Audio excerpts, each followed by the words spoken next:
Você nos arruinou, gritou meu pai do lado de fora do tribunal. Eu dei uma bolsa de estudos ao J. Vocês nos arruinaram, gritou papai do lado de fora do tribunal. Entreguei ao juiz uma carta de bolsa de estudos de 2015 em meu nome. Dizia, bolsa integral. Meus pais ficaram pálidos. Eu sou Noah, tenho 28 anos e meus próprios pais me processaram por roubar o fundo de aposentadoria deles, que nunca existiu. Antes de contar como um único post online esquecido de uma década atrás destruiu todo o caso deles na frente de um juiz, por favor, me digam onde vocês estão assistindo na seção de comentários. Gostaria de ver até onde essa história chega. Tudo começou depois que terminamos uma grande atualização de software no trabalho e o escritório estava cheio daquela sensação distinta de alívio e realização em comunidade. Pela primeira vez em semanas, saí antes do sol se pôr completamente. Eu era um engenheiro de software sênior que gostava do mundo limpo e lógico do código. Você digita um comando e ele é executado. Há regras. Há uma ordem. Era um contraste gritante com a reviravolta iminente na minha vida. Dirigindo para casa, senti uma sensação forte e agradável de realização. Era um sentimento que eu procurava há uma década. Naquela manhã, fiz o pagamento final da minha conta de hipoteca, oficialmente comprando meu primeiro apartamento, livre e desembaraçado, anos antes do previsto. Não era um palácio, apenas um apartamento de um quarto numa boa parte da cidade, mas era minha cidadela. Cada tijolo, cada janela era um tributo a anos de jantares de miojo instantâneo, férias perdidas e uma dedicação inabalável a um único objetivo, em liberdade. Independência financeira, emocional e completa. Entrei no meu apartamento com o cheiro de tinta fresca e novos começos ainda no ar. Deixei minhas chaves numa tigela de cerâmica ao lado da porta, um gesto pequeno mais significativo. Esta era a minha tigela em casa. Sorri enquanto olhava ao redor para os móveis minimalistas e caixas que ainda tinha que desempacotar. Consegui. Naquela noite, tive uma pequena celebração. Nenhum jantar chique, nenhuma festa, apenas eu, uma pizza gigante de pepperoni fumegando em sua caixa de papelão e uma bebida gelada. Estava sentado no chão, encostado na parede, mexendo no celular quando o interfone do prédio tocou. Um carteiro entregou uma carta registrada. Precisei descer e assinar. Presumi que eram os documentos definitivos do cartório. Mais papelão para a pilha. Desci as escadas correndo, assinei o bloco eletrônico com uma flor e levei o envelope rígido de aparência oficial para cima. De volta ao meu apartamento, abri com o polegar. O papel carimbado era da Willis Crane Associates, um escritório de advocacia que nunca tinha ouvido falar. Minha sobrancelha se franziu. Não conhecia nenhum Willis ou Crane Associates.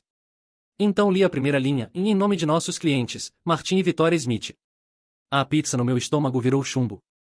Meus pais. Um escritório de advocacia entrou em contato comigo. Por quê? Meu olhar percorreu o papel, a linguagem jurídica girando na minha frente. Mas algumas frases saltaram, duras e desagradáveis, quebra de acordo verbal. Enriquecimento sem causa. Reembolso imediato de empréstimos estudantis e empréstimos parentais feitos para fins educacionais. Meu coração começou a bater freneticamente e dolorosamente contra minha caixa torácica. Me forcei a continuar lendo. Minha respiração ficou presa na garganta. A carta detalhava metodicamente a amortização de empréstimos para cada semestre que estive na faculdade, incluindo outono de 2015, primavera de 2016 e mais. O número total foi então exibido na parte inferior da página, parecendo impossível. $154.212 mais juros brutos. Li o número pensando que meus olhos estavam me enganando. Não podia estar certo. Era uma quantia enorme, suficiente para consumir toda a minha vida. As economias poderiam absorver este apartamento inteiro. Poderiam me engolir. Mas as palavras finais partiram meu coração. Não era um pedido. Era uma ameaça fria e deliberada. A falha em negociar um plano de pagamento em 30 dias resultará em ação legal para a cobrança de bens, como penhoras de propriedade e penhoras salariais. Penhoras salariais. Penhoras de propriedade. Eles estavam vindo atrás da minha casa, que eu tinha acabado de pagar. Estavam vindo atrás do meu salário, pelo qual trabalhei tão duro para conseguir. Me encostei na parede, a carta tremendo em minhas mãos. O planeta saiu de seu eixo. Isso não era um mal-entendido. A formalidade, a redação legal e o prazo de 30 dias constituíam uma declaração de guerra. Meus próprios pais, que deveriam ser meus maiores apoiadores, tinham acabado de apontar uma bazuca financeira para minha cabeça e ameaçado puxar o gatilho. Fiquei sentado lá pelo que pareceram horas. A pizza esfriou enquanto a cerveja esquentou. O silêncio da minha nova casa vazia não era mais pacífico. Era opressivo, dominado por uma única pergunta estridente: por quê? Para entender o choque total e devastador daquela carta, você deve primeiro entender a história que meus pais construíram para mim, que abracei cegamente por 10 anos antes. Era uma história sobre seu sacrifício, meu compromisso e nosso esforço colaborativo. Era também uma mentira descarada. Vamos voltar uma década. Eu tinha 18 anos e toda a minha vida girava em torno de um único sonho brilhante, uma Universidade Stanford. Não era apenas uma questão de prestígio. Eu tinha lido sobre o programa de engenharia, os professores e a cultura de criatividade. Parecia a minha meca. Me dediquei totalmente à minha inscrição. Deixei de lado os fins de semana pelo conjunto, as festas pelas tarefas AP, e escrevi meu ensaio com o coração. Lembro quando a carta de aceitação chegou. O envelope era grosso e pesado. Um bom presságio. Minhas mãos estavam tremendo quando abri na entrada da garagem. A primeira palavra que vi foi parabéns. E uma explosão de alegria pura e genuína escapou da minha garganta. Corri para dentro, balançando a carta como uma bandeira de vitória. Entrei. Mãe. Pai. Entrei em Stanford. A reação foi suave. Foi a primeira bandeira vermelha, mas eu estava com muita adrenalina para notar. Minha mãe, Vitória, estava arrumando flores na mesa do centro. Olhou para cima com um sorriso tenso e forçado no rosto. Ah, querido. Isso é maravilhoso. Meu pai, Martin, estava pagando contas em sua mesa no canto. Tirou os óculos de leitura e esfregou a ponta do nariz, o que depois descobri que indicava que estava ansioso ou calculando. Bem, filho, continuou, com voz rouca. É uma conquista e tanto. Mas precisamos ser realistas. A carta menciona um pacote generoso de ajuda financeira, acrescentei, e minha alegria se transformou em perplexidade. Eles estão oferecendo uma grande bolsa de estudos. Eles me sentaram na mesa da cozinha para o que chamaram de dose de realidade. Meu pai pegou um papel amarelo e uma calculadora. Certo, vamos analisar isso, disse. Começou a rolar os números. Mencionou mensalidades, mas depois incluiu quarto e comida, seguro-saúde, despesas de viagem, livros e materiais. Inflou todos os custos disponíveis, resultando numa quantia assustadora de gastos. Olha, Noah, disse minha mãe, colocando a mão na minha. Sua mão estava calma e gentil, mas suas palavras cortaram como uma faca. A bolsa é maravilhosa, uma verdadeira honra, mas é uma bolsa parcial.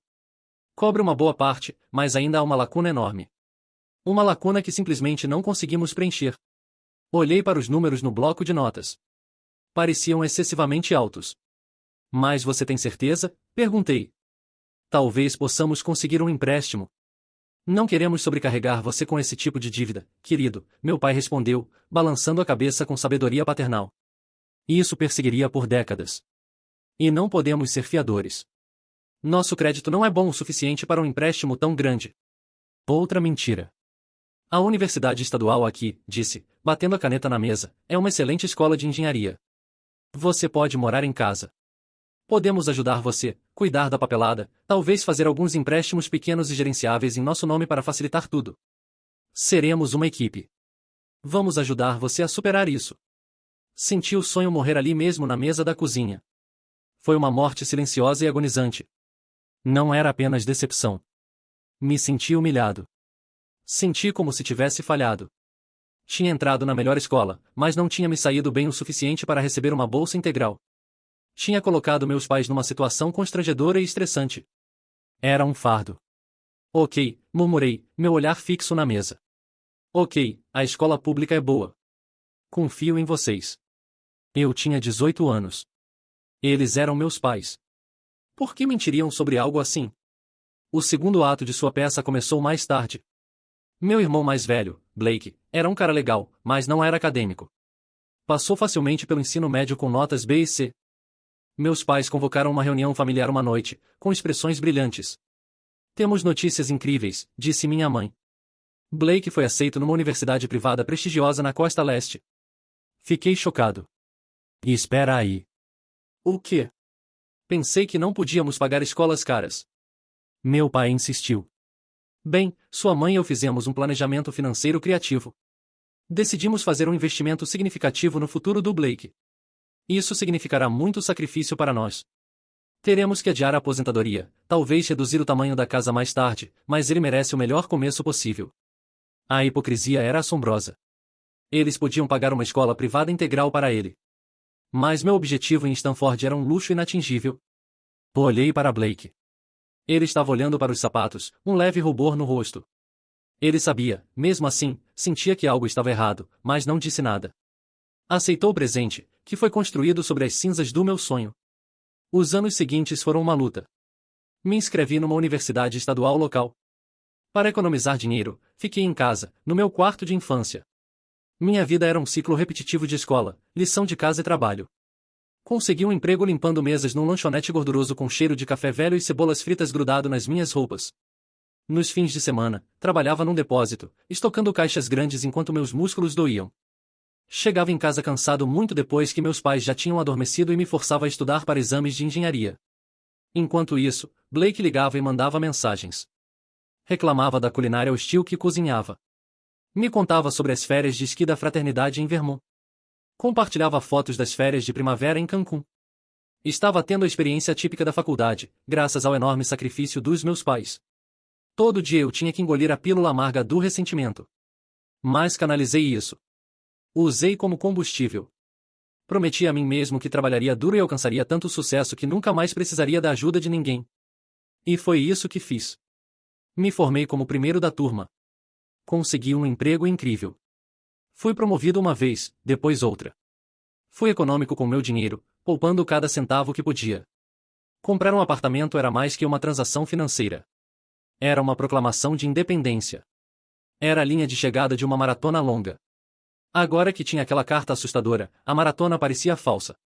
A linha de chegada serviu como tiro de largada para uma corrida nova e mais assustadora.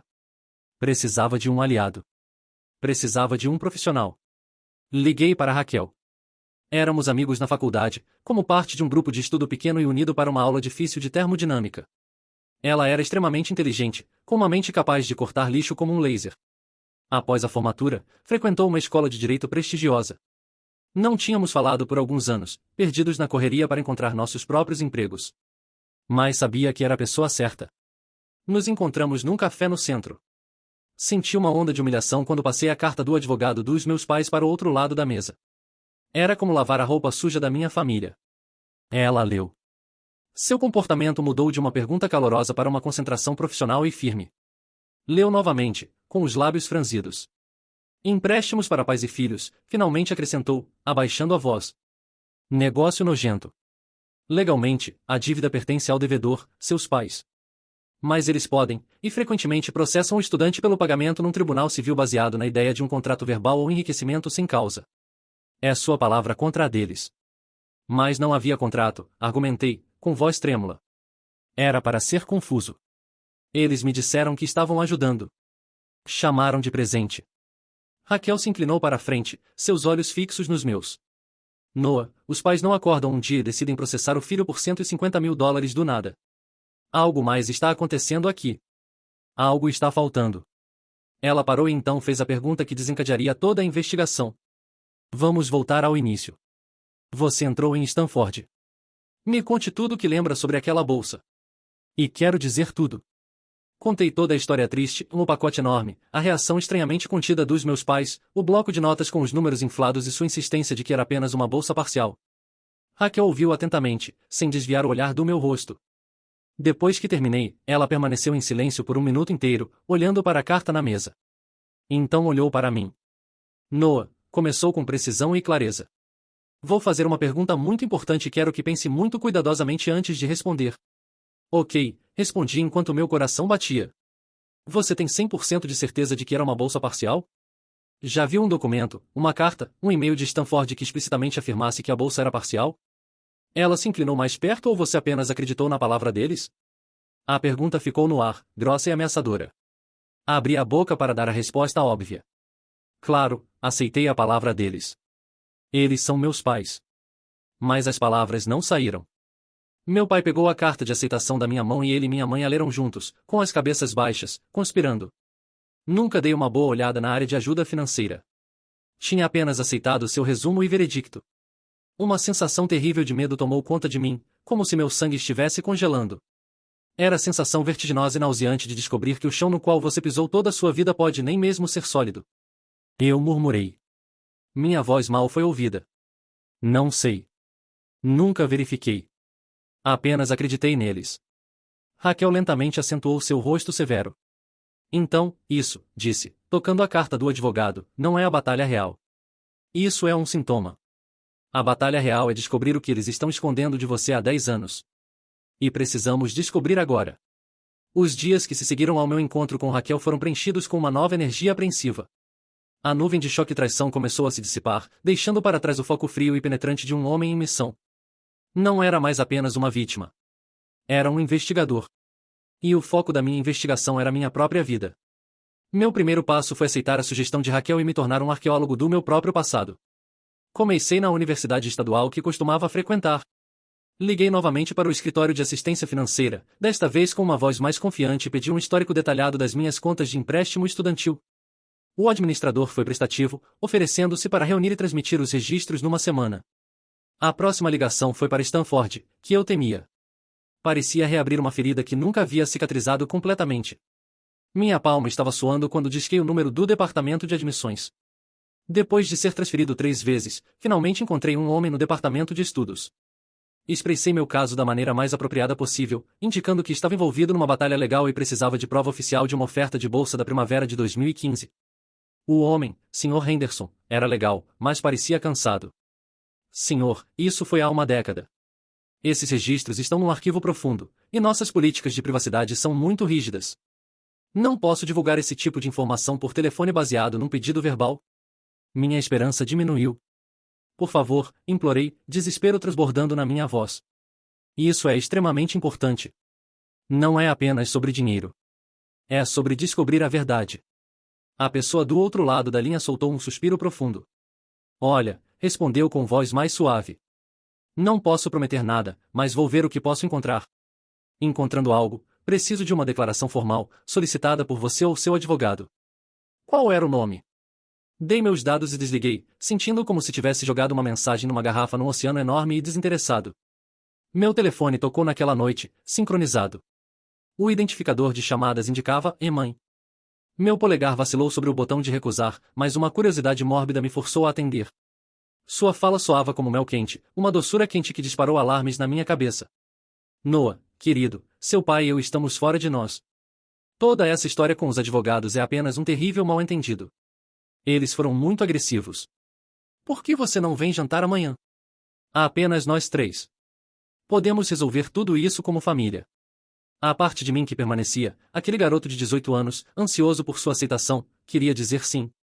Queria que o pesadelo fosse um simples mal-entendido, mas a voz de Raquel era como uma barricada de aço na minha cabeça. Eles não estão do seu lado. Cada interação é um cálculo. Não acho que seja uma boa ideia, mãe, respondi, com voz monótona. Não seja ridículo, disse alegremente, com tom firme. Nós te amamos. Sentimos sua falta. Vou fazer seu churrasco favorito. Por favor, Noah. Isso significaria muito para seu pai. Consenti contra todos os meus instintos. Me convenci de que era uma operação de reconhecimento. Viria e não daria o mínimo. Queria olhar nos olhos deles e ver se conseguia identificar os mentirosos escondidos atrás dos rostos dos meus pais. O jantar foi uma peça teatral bizarra. A casa cheirava a churrasco e lembranças da minha infância. Meu pai permaneceu quase mudo, representando o papel de um patriarca estoico e ferido. Minha mãe era a estrela do show. Ela não mencionou o processo explicitamente. Em vez disso, me levou numa turnê personalizada da minha própria história, pegando álbuns de fotos e apontando para imagens de uma versão sorridente e despreocupada de mim mesmo. Veja como éramos felizes, exclamou, seus olhos se enchendo de lágrimas cronometradas com precisão. Só quero voltar para isso. Não estamos ficando mais jovens, Noah. A conta de aposentadoria de seu pai sofreu um golpe enorme na última recessão. Estamos com medo. O pivô foi então suavizado e praticado. Ela colocou a mão na minha. E estava fria. Sabemos como você é bem-sucedido agora, querido. E estamos incrivelmente orgulhosos. Só precisamos de uma pequena ajuda para nos ajudar. Um pequeno apoio do filho a quem damos tudo. Não é pedir demais, é? Era uma obra-prima de chantagem emocional. Estavam tentando me enterrar numa avalanche de culpa, acreditando que se eu pagasse, o sentimento terminaria. Sentei lá, deslizando a comida no meu prato, meu estômago enrolado num nó apertado e doloroso. Notei a armadilha. Notei os titereiros puxando as cordas. Murmurei uma desculpa sobre uma reunião cedo e fugi pela porta, seus tamanhos tristes me seguindo. Quando entrei no meu carro, liguei para Raquel. Foi pressão total de culpa, contei, agarrando o volante. Eles estão tentando me desgastar. Ótimo, disse, com tom áspero. Esse é um movimento desesperado. Significa que a posição legal deles é mais fraca do que estão deixando transparecer. E espere, Noah. Estamos esperando nossa munição chegar. Alguns dias depois, a primeira munição chegou. Um envelope grande da Universidade Estadual chegou. Com mãos trêmulas, abri. Dentro estava um extrato detalhado da minha conta de empréstimo estudantil. E lá estava, em preto e branco brilhante. 4 anos de empréstimos para os pais a cada semestre, no limite legal máximo. O total era exatamente o que disseram. Por um segundo, meu coração se partiu. No papel, era condenatório. Estava pronto para entrar em contato com Raquel em pânico quando lembrei de seu segundo conselho. Sentei na frente do computador e procurei pelas regras do IRS para o crédito fiscal de oportunidade americana para os anos que passei na escola. O AOTC era um grande crédito que fornecia até $2.500 por ano para despesas educacionais qualificadas. O termo crucial era despesas. Você só podia declarar o que realmente pagou. Essa era a parte mais complicada. Precisava coletar suas declarações fiscais. Entrei em contato com meu pai, com o coração batendo. Fingi estar confuso. Oi, pai. Meu contador está pedindo alguns registros antigos. E ele mencionou que precisava saber quais créditos educacionais foram reivindicados quando eu estava na escola. Me mande suas declarações de imposto de renda daqueles anos, só para meus registros. Houve uma pausa prolongada. Por que você precisaria disso, No? Perguntou, seu tom tingido de ceticismo. Não sei, pai. É apenas o que o contador disse. Algo sobre garantir que eu não tenha problemas com a Receita Federal no futuro.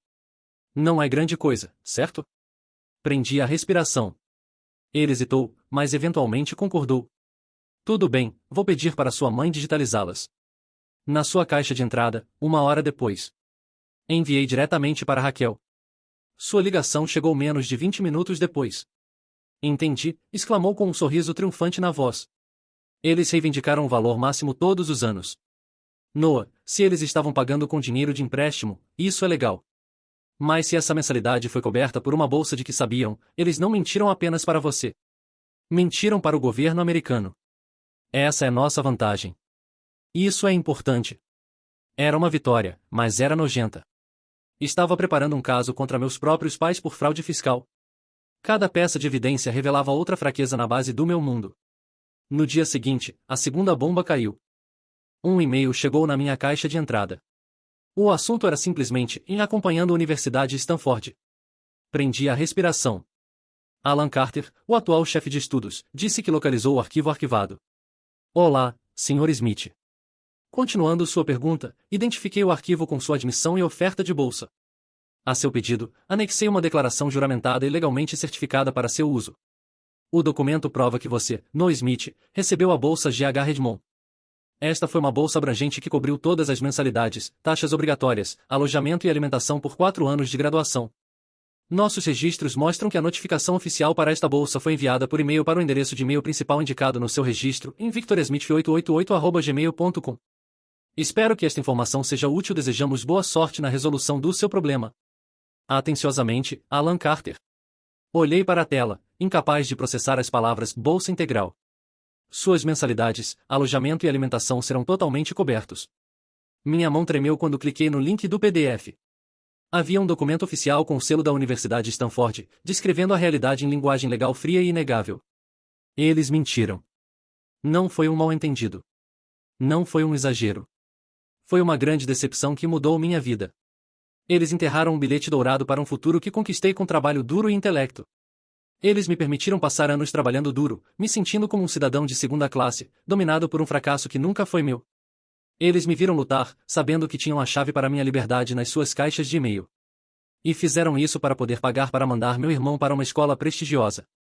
E então, quando a decepção foi concluída, tiveram a audácia de me processar pelo mesmo dinheiro que a bolsa havia economizado para eles. O desespero que senti por meses desapareceu. A perplexidade evaporou. Em seu lugar, uma emoção que nunca havia sentido antes emergiu. Raiva pura, fria e dura como um diamante. Não era mais sobre proteger meu apartamento ou minha renda. Era sobre recuperar um passado roubado. Era sobre fazer justiça ao filho de 18 anos que traíram. Peguei meu telefone. Minha mão estava completamente firme. Raquel, respondi quando ela atendeu. Entendi. A prova é irrefutável. Houve uma pequena pausa. Ótimo, respondeu, com voz áspera e pronta. Agora paramos de nos defender. Agora atacamos. Armado com a declaração de Stanford, senti uma onda de poder justo. Imaginei ir ao tribunal, entregar o documento e testemunhar o caso dos meus pais se desintegrar em pó. A verdade estava do meu lado. A vitória parecia inevitável. Mas o sistema legal, como rapidamente descobri, não é uma máquina da verdade. É um triturador. E o advogado dos meus pais era excelente em alimentá-lo com lixo. Raquel entrou com a declaração junto com uma moção para arquivar o caso baseado em fraude e deturpação. Nos recostamos, esperando que o pesadelo terminasse rapidamente. A carta que recebemos foi uma obra-prima de evasão legal. O advogado deles não questionou a legitimidade da declaração. Em vez disso, elaborou uma nova história ao redor dela. Disseram que nunca receberam um e-mail de Stanford. Deve ter ido para a pasta de spam como um fantasma digital no sistema. Alegaram que, baseados na premissa razoável de que eu só consegui uma bolsa parcial, tinham o dever fiduciário, como meus pais, de adquirir os empréstimos como uma rede de segurança. Eles não estavam mentindo. Veja, eram simplesmente pais responsáveis e amorosos, preparados para o pior. Argumentaram que o estresse e a responsabilidade financeira que incorreram ao assinar esses empréstimos representavam um tipo de assistência pela qual eu era ética e legalmente obrigado a reembolsar. Era ousado. Era absurdo e funcionou. O juiz, um cara cansado que provavelmente já viu todo tipo de drama familiar, rejeitou nossa moção para arquivar. Ele decidiu que a questão do conhecimento e da intenção dos meus pais era uma questão factual que precisava ser decidida em tribunal. A notícia foi devastadora. A linha final que eu havia previsto desapareceu, deixando para trás um caminho longo, escuro e caro. A segurança que senti havia sido substituída por um medo insidioso crescente. O caso não estava apenas prosseguindo, estava se espalhando. Foi quando minha própria tempestade pessoal começou. O estresse resultou numa febre baixa persistente. Era a primeira coisa em que pensava quando acordava, e a última antes de cair num sono profundo. Meu trabalho, que costumava ser um refúgio de racionalidade e ordem, se tornou uma batalha. Olhava para as linhas de código, mas minha cabeça estava num julgamento. Imaginando minha mãe no banco das testemunhas, comecei a perder peso. Meus amigos me disseram que eu parecia exausto e atordoado. Meu apartamento, que costumava ser um símbolo de independência, começou a parecer uma gaiola. As contas do escritório de Raquel estavam se acumulando na minha mesa de centro, um lembrete de quanto estava me custando. Estava gastando minhas economias para me proteger de uma mentira. A ironia era tão desagradável quanto o veneno. Uma noite, cheguei ao meu limite. Sentei no escuro olhando para outra conta, meu estômago apertado de medo, e um pensamento desagradável e tentador surgiu nos meus pensamentos. Simplesmente pagar a eles. Eu poderia acabar com tudo. Poderia ligar para o advogado deles e propor um acordo. Poderia criar um plano de pagamento. Poderia adiar uma porcentagem do meu salário pelos próximos 20 anos. Seria um retrocesso. Representaria uma vitória para suas mentiras. Mas o barulho pararia. As contas legais parariam. O estresse irritante e interminável finalmente pararia. Eu poderia retomar minha vida, mesmo que uma versão degradada dela. Peguei o telefone, meu polegar hesitando sobre as informações de contato de Raquel. Estava prestes a ligar para ela. Ia dizer para ela escrever a papelada para o acordo. Pretendia me render. Meus pais tinham me levado ao limite, e eu estava pronto para pular. Senti uma onda profunda de autoaversão. Eles finalmente acabaram. Eles me quebraram. Enquanto estava sentado lá, enterrado na escuridão e derrota, uma memória aleatória emergiu, como um vislumbre de luz no abismo. Era uma memória da minha mãe de muitos anos atrás. Ela não era a mãe amorosa dos álbuns de fotos. Era a mãe que passava horas à noite digitando no teclado do computador em casa. Ela estava apaixonada por uma certa comunidade online de pais chamada Pais Universitários. Ela tinha um nome de usuário, um apelido ridículo e arrogante. E passava horas dando conselhos, contando histórias, e depois descobri, se exibindo. Um pequeno pensamento, quase inaudível, veio à minha mente. E se ela se gabou disso? Era uma possibilidade remota. Uma ave-maria computadorizada. Naquela época, o fórum provavelmente era uma cidade fantasma. O post teria desaparecido no éter digital, mas havia algo. Era um fio solitário e fraco num mundo de tristeza. Meu coração começou a bater um pouco mais rápido. A ligação para Raquel podia esperar. Corri para meu laptop e a chamei. Meus dedos, desarranjados com uma mistura estranha de otimismo e desespero, digitaram o nome do fórum no campo de busca. Ainda havia uma pegada de uma era anterior da internet. Encontrei a opção de busca. Lembrei do nome de usuário dela, um apelido embaraçoso que era tão exclusivamente dela. Proudmon 88. Digitei e apertei Enter. A página retornou um erro. O recurso de busca estava quebrado. Os arquivos estavam desatualizados ou corrompidos. O lampejo de esperança desapareceu tão rapidamente quanto apareceu. Claro, era um conceito estúpido. Me recostei na cadeira, a escuridão retornando para invadir. Mas então meu cérebro de engenheiro assumiu o controle. Se a porta da frente está trancada, você pode tentar a janela dos fundos. Tinha que haver outra maneira de acessar páginas da web desatualizadas, o arquivo da internet, a máquina do tempo. Meus dedos se moveram no teclado novamente. Digitei a URL do fórum. Um calendário apareceu com imagens do lugar capturadas ao longo dos anos. Busquei pelos anos por uma janela de tempo que fosse mais importante. Selecionei uma data e prendi a respiração. A página carregou agonizantemente devagar, como um fantasma da era da conexão de escada. Era um instantâneo do fórum daquele dia em particular. Comecei a rolar a tela, meus olhos ardendo com o brilho da tela, procurando por aquele nome de usuário. Página por página, tópico por tópico. Os pais estão preocupados com suas notas. Os pais discordam sobre itens básicos no quarto. Era um mar de besteira digital. Horas passaram. O relógio na minha tela avançou. Meu corpo doía. Meus olhos pareciam lixa. Estava prestes a desistir, me afogar na fadiga e derrota. E então notei um subfórum chamado Admissões para Faculdades, o bom, o ruim e o feio. Era um tópico. A discussão era sem título, em lidando com uma vitória inesperada. O nome de usuário ao lado era Proudmon88. Minha respiração ficou presa na garganta. Meu coração estava batendo forte contra minhas costelas. Parecia que o mundo havia parado de girar. Com dedos trêmulos, cliquei no tópico. O post era curto. Há apenas algumas frases. Quando li as linhas, todo o alicerce do caso dos meus pais desmoronou. Seu universo inteiro de falsidades foi demolido. O clima no tribunal no dia do julgamento era opressivo. A sala era modesta, com painéis de madeira e cheirava papel velho e ar-condicionado velho. Sentei ao lado de Raquel. Minhas roupas pareciam uma fantasia. Meus parentes estavam reunidos do outro lado do corredor como uma delegação hostil. Minha mãe, Vitória, estava vestida com um terno bege modesto, exalando descontentamento maternal. Meu pai, Martim, estava sentado ereto como um fantoche, com expressão severa. Atrás deles, meu irmão Blake parecia pálido e inquieto, evitando meu olhar. O advogado deles, Redmond, era um tubarão num terno de $1000. Ele falou primeiro, e sua declaração inicial foi uma sinfonia de trapaça. Ele retratou meus pais como indivíduos humildes e trabalhadores que hipotecaram seu futuro pelos filhos. Usou termos como sacrifício, devoção e o sonho americano. Essas são pessoas boas, comentou, sua voz ecoando com sinceridade enganosa. Pessoas que fizeram tudo pelos filhos. E agora que ele é um engenheiro bem-sucedido, gozando de um salário de 6 dígitos, possibilitado pelo sacrifício deles, tudo o que pedem é que ele honre seu compromisso de fazer a coisa certa. Minha mãe teve uma performance extraordinária no banco das testemunhas. Ela chorou suavemente enquanto Redmond fazia uma série de perguntas sobre suas dificuldades financeiras. Ela falou sobre noites sem dormir, cupons de desconto e o peso esmagador dos empréstimos que fizeram por mim.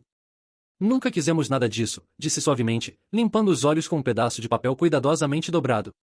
Só queríamos que ele reconhecesse o que fizemos. Demos a ele seu futuro, e ele não nos deixou nada.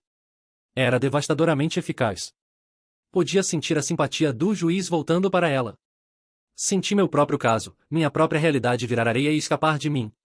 Então foi nossa vez. A abordagem de Raquel forneceu um contraste dramático. Ela permaneceu fria, precisa e cirúrgica. Ela me chamou ao banco das testemunhas e pediu para relatar minha versão dos eventos. Meu sonho de Stanford, o choque da realidade dos meus pais na mesa da cozinha e meus 4 anos de estudos duros na universidade pública, trabalhando em 2 empregos. O interrogatório de Redmond foi destinado a me humilhar.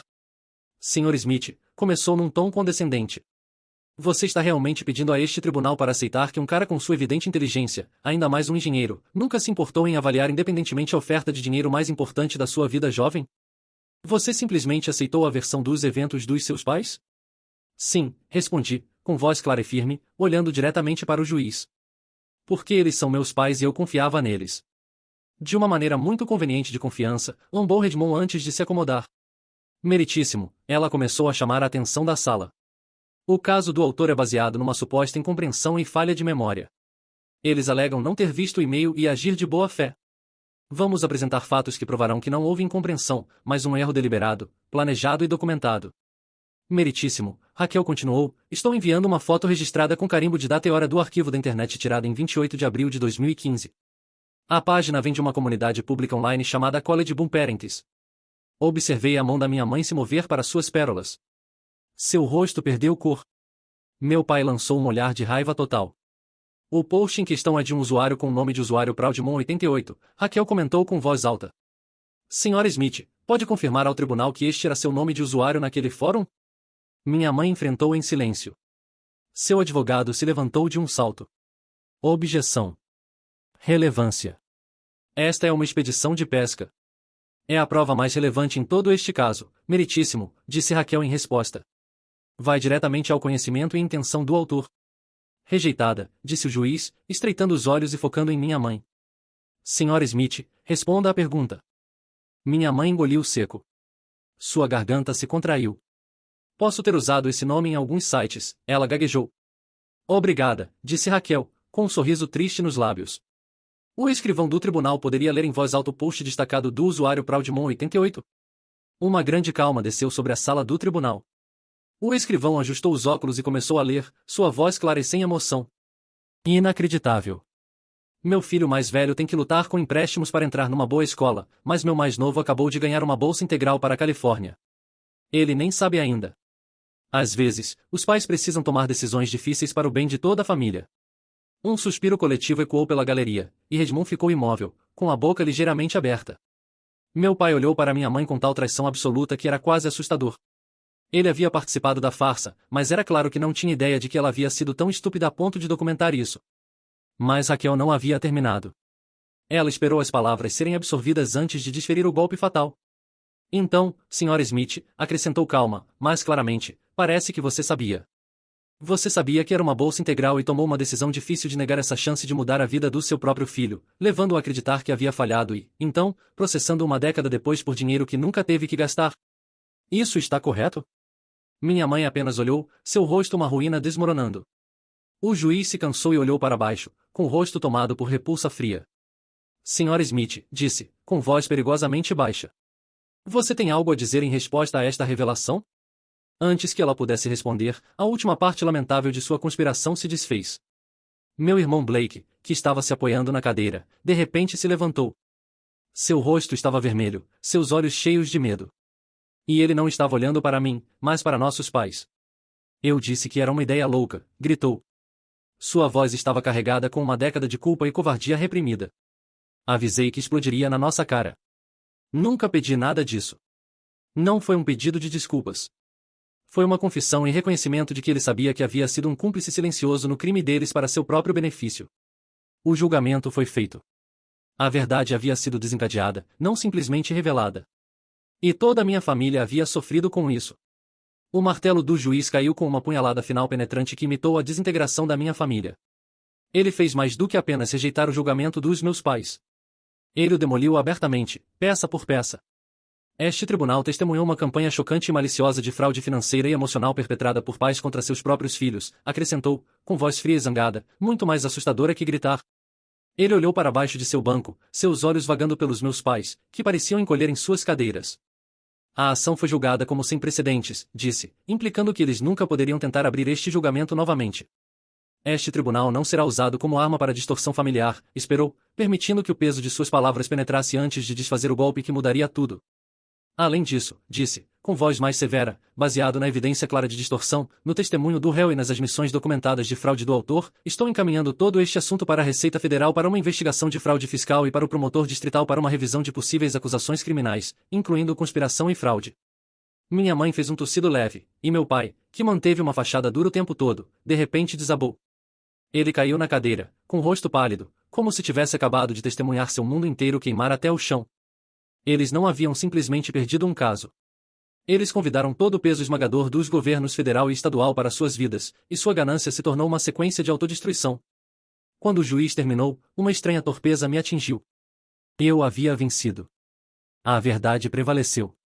Mas não havia euforia, nenhum golpe triunfante, apenas um silêncio amplo e vazio onde minha família estava. Raquel colocou uma mão consoladora no meu ombro.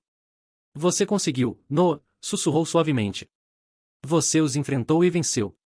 Eu só conseguia sentir. As palavras ficaram na minha garganta. Pegamos nossa papelada e saímos para o corredor longo e íngreme do tribunal. E lá estavam eles, esperando numa cena hostil e quebrada. Meu pai foi o primeiro a falar. Sua voz era um sussurro. Você nos arruinou, murmurou, seus olhos flamejando de ódio. Você está feliz agora? Você arrastou sua própria família pela lama e destruiu tudo. Minha mãe estava atrás dele, seu rosto torcido numa máscara de malícia pura. A fachada maternal doce havia desaparecido, substituída pela realidade das ondas abaixo.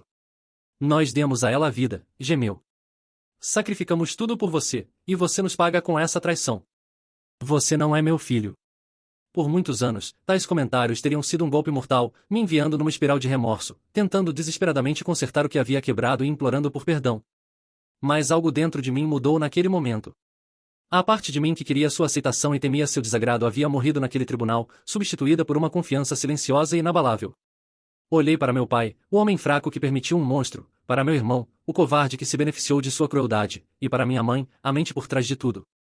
Você entendeu o contrário, comentei, minha voz excepcionalmente calma e firme. Eu não destruí esta família, você a destruiu. Olho diretamente nos olhos da minha mãe. Você arruinou tudo na nossa cozinha 10 anos atrás, quando decidiu que meu futuro era uma mercadoria para ser negociada. Você arruinou tudo toda vez que mentiu para mim. Você sempre me fez sentir inadequado enquanto escondia a verdade. Respirei fundo e as palavras que queria dizer 10 anos atrás finalmente saíram. Minhas conquistas não são seu plano de aposentadoria. Meus sucessos não são para você reivindicar. E minha vida, disse, minha voz falhando um pouco, não é sua para ditar. Amei as pessoas que pensei que vocês eram, disse, minhas palavras tinham gosto cinza, mas elas nunca realmente existiram. Estou cansado de tentar ganhar a aprovação de fantasmas. Mantive o olhar deles por mais um momento, então virei as costas. Não esperei por uma resposta, não havia mais nada a dizer. Caminhei pelo corredor longo, passei pelos detectores de segurança metálicos para as grandes portas de vidro que se abriam para o mundo exterior. Cada passo representava uma libertação. Estava me afastando de mentiras, manipulação, culpa e mil cordas invisíveis que haviam sido usadas para me controlar.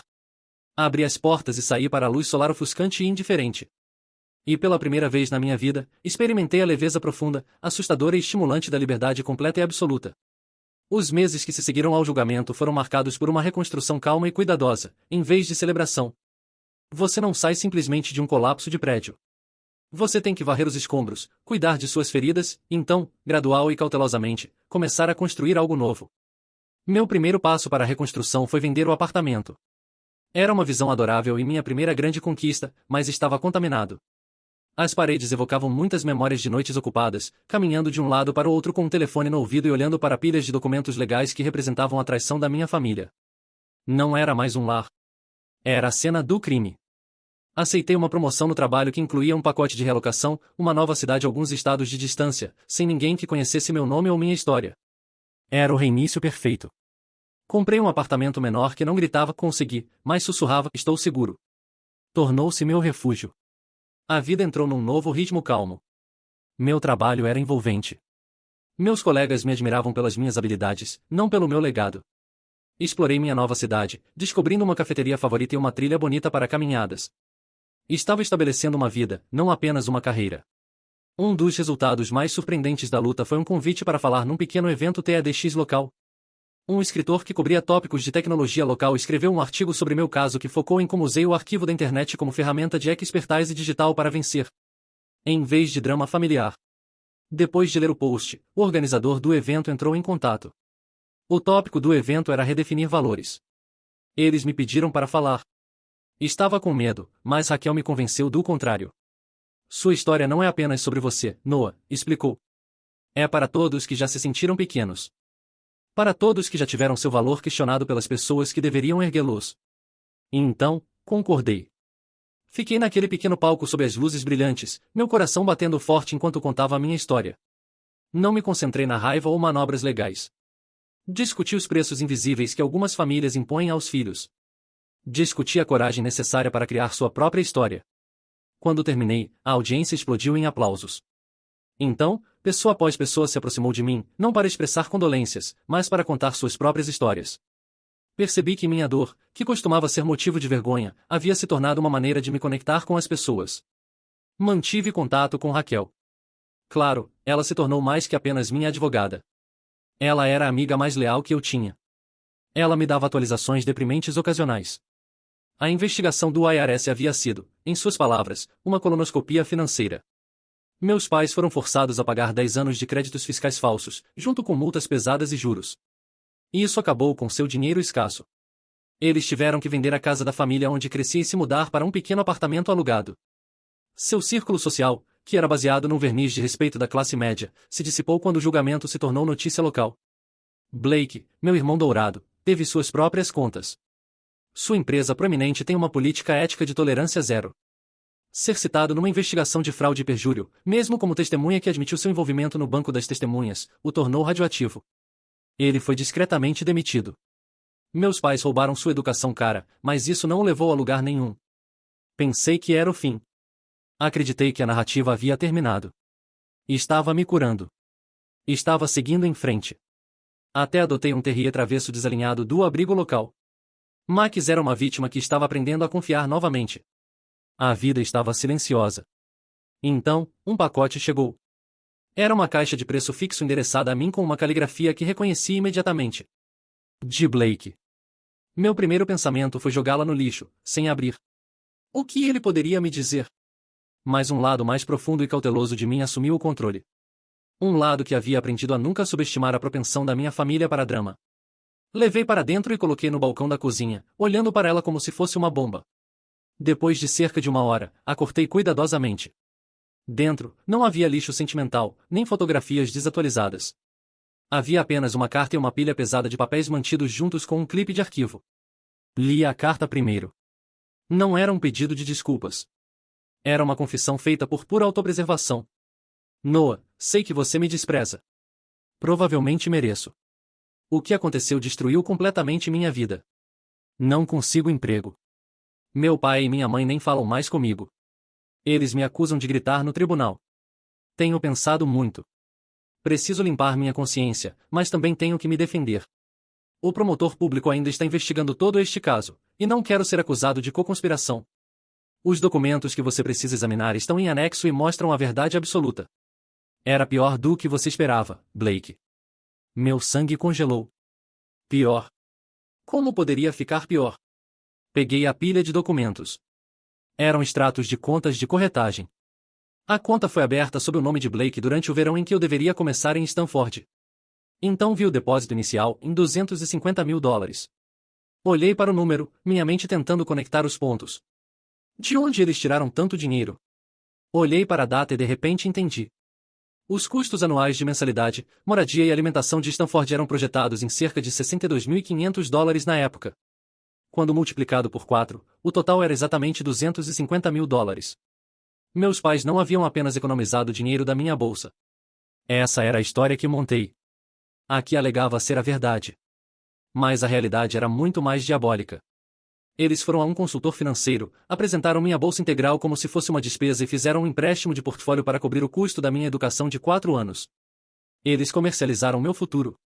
Eles converteram meus ganhos em dólares. O extrato detalhou todo o cenário horrível. Eles transferiram esse $250 mil para uma conta de corretagem sob o nome de Blake, tornando-o proprietário legal e cúmplice direto. Eles usaram o dinheiro como fundo secreto. Observei essas retiradas, pagamentos mensais para a universidade privada de Blake, uma entrada para o carro novo do meu pai, férias no Havaí. O pior elemento, que me deixou literalmente nauseado, era sua abordagem de investimento. Eles não eram conservadores. Eles investiram o dinheiro em ações de tecnologia especulativas de alto risco, com a intenção de lucrar com meu futuro roubado. Por um tempo, funcionou. A conta se expandiu, então veio a quebra. Testemunhei as perdas horríveis, o pânico comercial, o valor evaporar. Mais de 80% do dinheiro inicial foi exaurido e então tudo se encaixou. O caso não foi motivado apenas por vingança. Foi uma tentativa desesperada e louca de compensar suas perdas. Eles não estavam me processando pelo dinheiro que gastaram comigo. Eles estavam me processando pelo capital inicial que roubaram em meu nome e depois apostaram. Eles acreditavam em suas imaginações distorcidas que os primeiros $250 mil eram deles por direito e eu era a apólice de seguro para recuperá-los. Deixei cair os papéis no balcão. A sala parecia estar girando. Todo esse tempo acreditei que havia descoberto a verdade. Mas apenas arranharei a superfície. Não era simplesmente desonestidade e favoritismo familiar. Era um erro intencional e premeditado numa escala que eu não poderia ter previsto. Eles não haviam simplesmente escondido minha fantasia de mim. Eles a venderam pelo maior negócio e depois perderam o dinheiro no cassino. A carta de Blake não era uma declaração de consciência. Era autopreservação. Ele estava jogando nossos pais debaixo do ônibus para se defender, me dando munição para garantir que eu não seria culpado. Caminhei até a porta de vidro deslizante e olhei para as luzes da cidade. Não sentia mais raiva. Esse sentimento era pequeno e simples demais para isso. O que senti foi incrível. Clareza chocante. Uma compreensão completa de quem essas pessoas eram. Eles não eram apenas pais egoístas e imperfeitos. Eram bandidos que viam seu próprio filho como nada mais que um ativo financeiro, um título a ser negociado ao portador. Naquele momento, qualquer incerteza restante sobre se fiz a coisa certa foi destruída para sempre. Não fui eu quem destruiu minha família. Não havia família para destruir. Havia apenas um negócio criminoso com um sobrenome comum. E eu finalmente, felizmente, escapei. Percebi que a paz não é um destino. É uma área pacífica que você cria para si mesmo, um dia de cada vez. Especialmente depois de descobrir que a luta que pensou ter vencido foi apenas uma batalha numa luta muito mais longa e feia. Para mim, a tranquilidade é o silêncio de uma manhã cedo, sentado na minha varanda modesta com uma xícara de café quente, observando a cidade lentamente ganhar vida. É o clique feliz e rítmico das unhas do Max no chão de madeira quando ele vem empurrar minha palma com seu brinquedo favorito que faz barulho. É a emoção básica e descomplicada de finalmente viver minha própria vida. Ainda penso neles? Sim. Mas as coisas são diferentes agora. Depois de receber a entrega de Blake, a narrativa nos meus pensamentos mudou de tragédia para estudo de caso. A raiva que senti durante o julgamento diminuiu para algo mais. É a certeza fria e dura de um investigador que finalmente resolveu um caso longo e difícil. Não sofro mais pela família que deveria ter tido. Vejo como eles são. Pessoas cuja bússola moral estava tão abalada que viam a vitória do filho não como motivo para celebrar. No entanto, é considerada um ativo que deve ser liquidado. A revelação final de Blake foi um presente estranho e amargo. Cauterizou completamente a ferida. Não mais perguntas. Não mais dúvidas persistentes. Agora entendo. O caso não foi aberto apenas por despeito.